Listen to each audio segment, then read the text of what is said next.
जीत ले हम सारी दुनिया।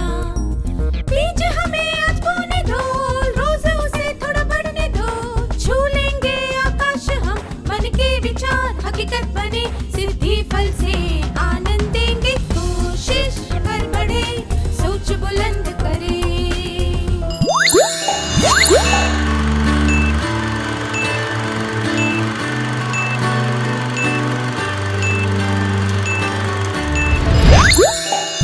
नमस्ते छात्रों, आप सबको देखकर खुशी हुई। हम आज की शुरुआत एक क्रियाकलाप से करेंगे। कल्पना कीजिए कि आप पूरा आनंद लेकर स्वादिष्ट भोजन कर रहे हैं। आपकी मां प्यार से खाना परोस रही है और बार बार मनुहार कर रही है। जब आपका पेट भर जाएगा तब आप क्या कहेंगे? क्या आप दोनों इस परिस्थिति का अभिनय करके दिखा सकते हैं?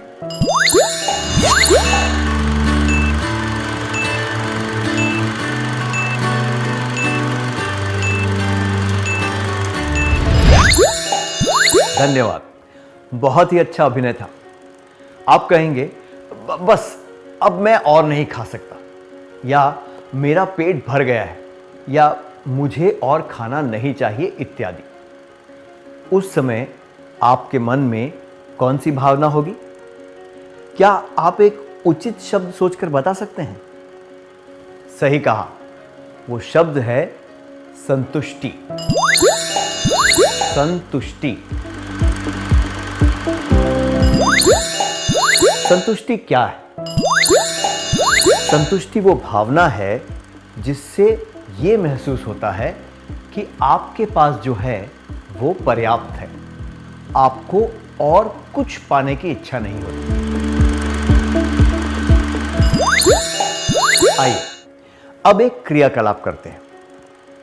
क्या आपको किसी दावत के बाद कभी ऐसा लगा है कि आप पर्याप्त भोजन कर चुके हैं और आपको और कुछ नहीं चाहिए? क्या आप ऐसे अनुभव के बारे में सबको बता सकते हैं?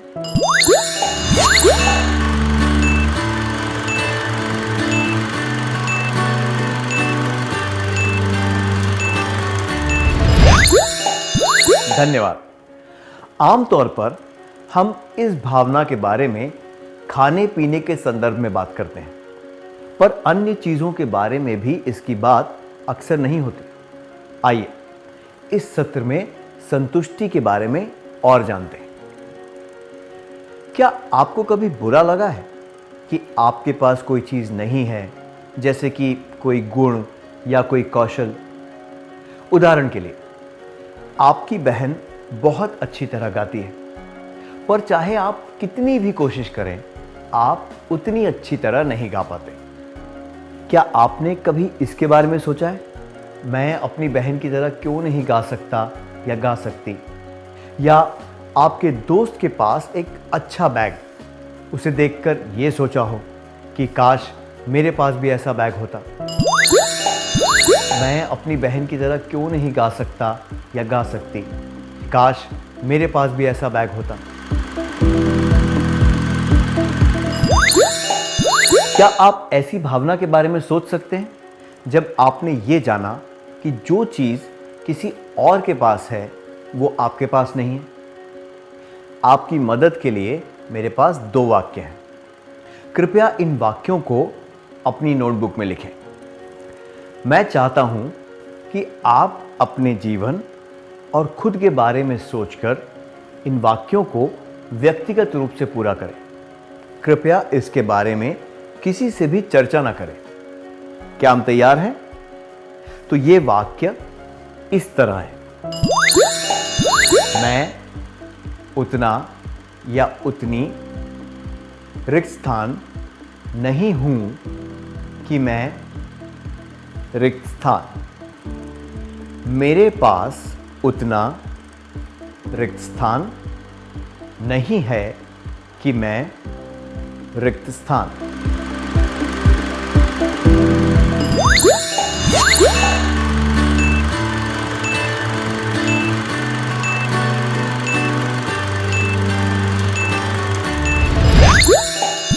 क्रियाकलाप करने के लिए धन्यवाद। यह संभव है कि आप में से कुछ लोगों ने ये सोचा होगा कि आप उतने लंबे नहीं हैं या पतले नहीं हैं या फिर उतने सुंदर नहीं हैं इत्यादि। इसका मतलब है कि पहले वाक्य में आपने खुद को वैसा बताया होगा जैसे कि आप हैं। दूसरे वाक्य में आपने अपनी वस्तुओं के बारे में बताया होगा, जैसे कि आपके पास पर्याप्त जेब खर्च या जूते या कपड़े इत्यादि नहीं हैं। अब फिर से सोचकर ये बताइए कि आपने अपने गुणों या भौतिक वस्तुओं को किस मापदंड के अनुसार आंका? क्या आपके दिमाग में कोई व्यक्ति था? हमने देखा कि इन वाक्यों में तुलना की गई थी। सबने अपने अपने हिसाब से किसी वस्तु या किसी व्यक्ति से तुलना की होगी। ऐसी तुलना करने में अनोखी बात क्या है? हमेशा कोई व्यक्ति ऐसा होगा जिसके पास हमसे ज्यादा चीजें होंगी और अपर्याप्त होने की भावना इसी तरह चलती रहेगी। इससे ईर्ष्या पैदा होगी और तो और एक इच्छा पूरी होने के बाद दूसरी इच्छा सामने आ जाएगी और ये सिलसिला इस तरह आगे बढ़ता रहेगा। इसलिए खुद को अपर्याप्त समझते हुए दूसरों से तुलना करना निरर्थक है। हमें संतुष्टि मिल सकती है जब हम ईर्ष्या करते हुए दूसरों से तुलना ना करें। आइए अब एक परिस्थिति देखते हैं। खरीदारी करना मधु का सबसे मनपसंद शौक है। उसे खुद के लिए चीजें खरीदना पसंद है और वो इससे कभी ऊबती नहीं है। वो अपनी माँ के साथ दीपावली के लिए कपड़े खरीदने गई। माँ ने पहली दुकान से ही उसे उसकी पसंद के कपड़े दिलवाए। बातें करते हुए जब वो एक दुकान के पास से गुजर रहे थे तो उसे एक सुंदर ड्रेस नजर आई। उसे वो ड्रेस चाहिए थी और वो माँ से जिद करने लगी। आपको क्या लगता है माँ ने उससे क्या कहा होगा? क्या दो विद्यार्थी इस दृश्य का अभिनय करके दिखा सकते हैं?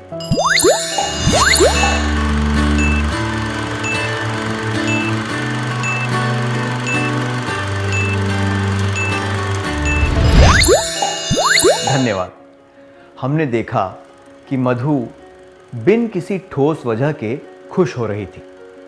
वो अपने खरीदारी के शौक को पूरा करके खुशी ढूंढने की कोशिश कर रही थी, पर उसे जो पसंद है वो करने के बाद भी उसे वास्तव में खुशी नहीं मिल रही थी।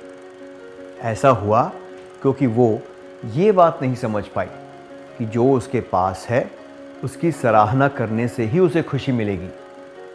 उसे अपनी चीज़ों को सराहना शुरू कर देना चाहिए ताकि उसमें संतुष्टि की भावना पैदा हो। नहीं तो वो बिना किसी उद्देश्य के एक चक्र में गोल गोल घूमती रहेगी।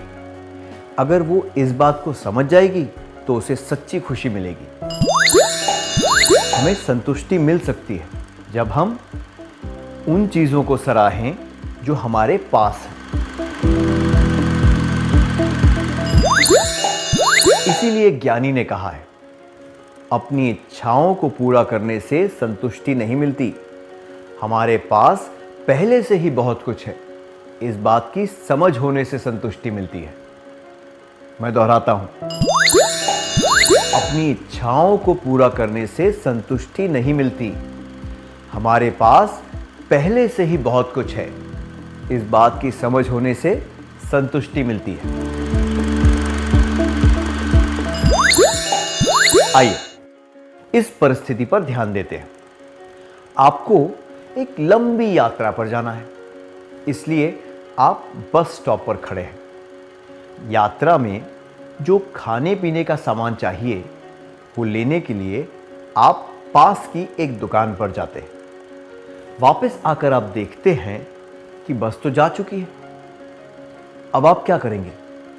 इस बात का शोक मनाएंगे कि जरा सी देर की वजह से आपकी बस छूट गई, या फिर अगली बस का इंतजार करेंगे, या फिर निराश होकर घर चले जाएंगे?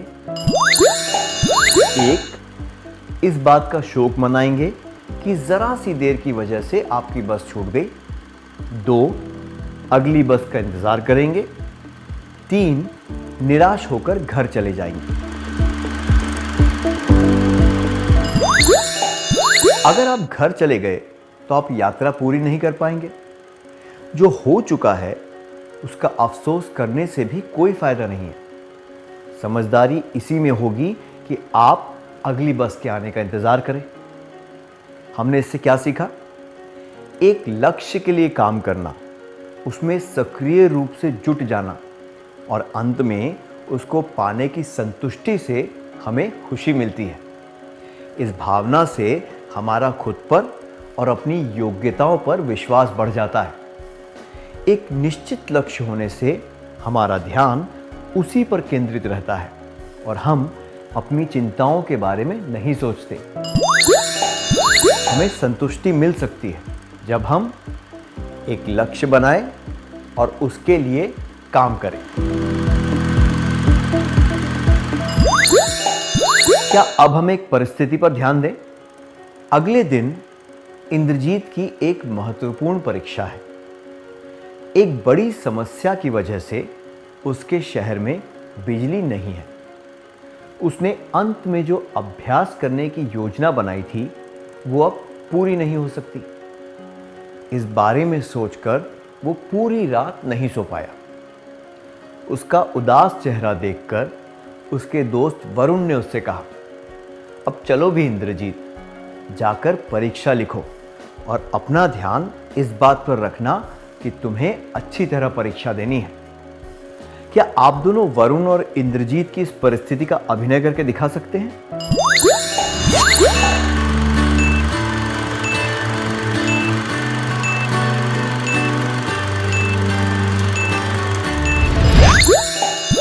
धन्यवाद, बहुत अच्छा प्रयास था।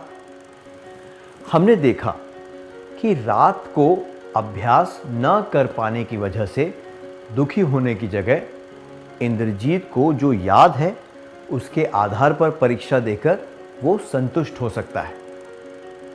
अब एक और परिस्थिति पर ध्यान दीजिए। आप परीक्षा की तैयारी कर रहे हैं। पड़ोस के घर से आया 3 साल का बच्चा गलती से आपकी विज्ञान की लेबोरेटरी नोटबुक पर स्याही गिरा देता है। आप क्या करेंगे? 1, बच्चे को पीटेंगे। 2, गुस्से में नोटबुक फाड़ देंगे। 3, बच्चे को माफ कर देंगे और नई नोटबुक में लिखना शुरू कर देंगे। बच्चे को पीटने से या फिर नोटबुक को फाड़ने से कोई सकारात्मक परिणाम नहीं मिलेगा। इस नुकसान को ठीक नहीं किया जा सकता। इस परिस्थिति में सबसे उचित होगा कि आप उस बच्चे को माफ कर दें और नई नोटबुक में लिखना शुरू करें। किसी व्यक्ति के व्यवहार की वजह से कभी ना कभी हम सबको दुख पहुंचा है। शुरुआत में हमें बहुत कष्ट हुआ होगा और बुरा लगा होगा, पर कुछ समय के बाद हमने उन्हें माफ कर दिया होगा और इसे जीवन के एक अनुभव की तरह समझकर आगे बढ़ गए होंगे। इससे हमें अपने व्यक्तित्व के बारे में एक बात पता चलती है। दया और क्षमा दिखाकर खुद को समझने से हमें जीवन में संतुष्टि मिलती है। हमें संतुष्टि मिल सकती है जब हम उदारता से दूसरों की गलतियों को भुला दें और उन्हें माफ कर दें। क्या आपने कभी दूसरों की गलती को भुलाकर उन्हें माफ करके उदारता दिखाई है? क्या आप इस अनुभव के बारे में सबको बताना चाहेंगे?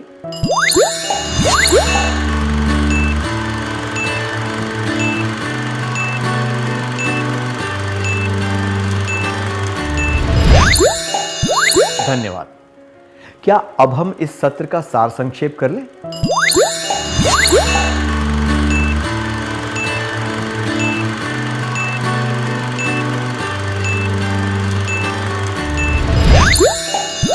संतुष्टि वो भावना है जिससे ये महसूस होता है कि आपके पास जो है वो पर्याप्त है, आपको और कुछ पाने की इच्छा नहीं होती।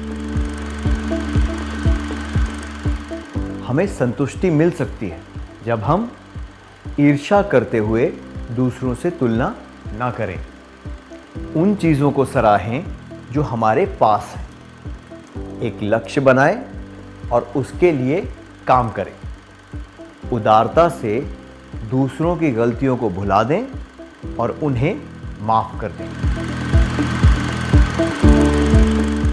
इतनी अच्छी तरह सार संक्षेप करने के लिए धन्यवाद।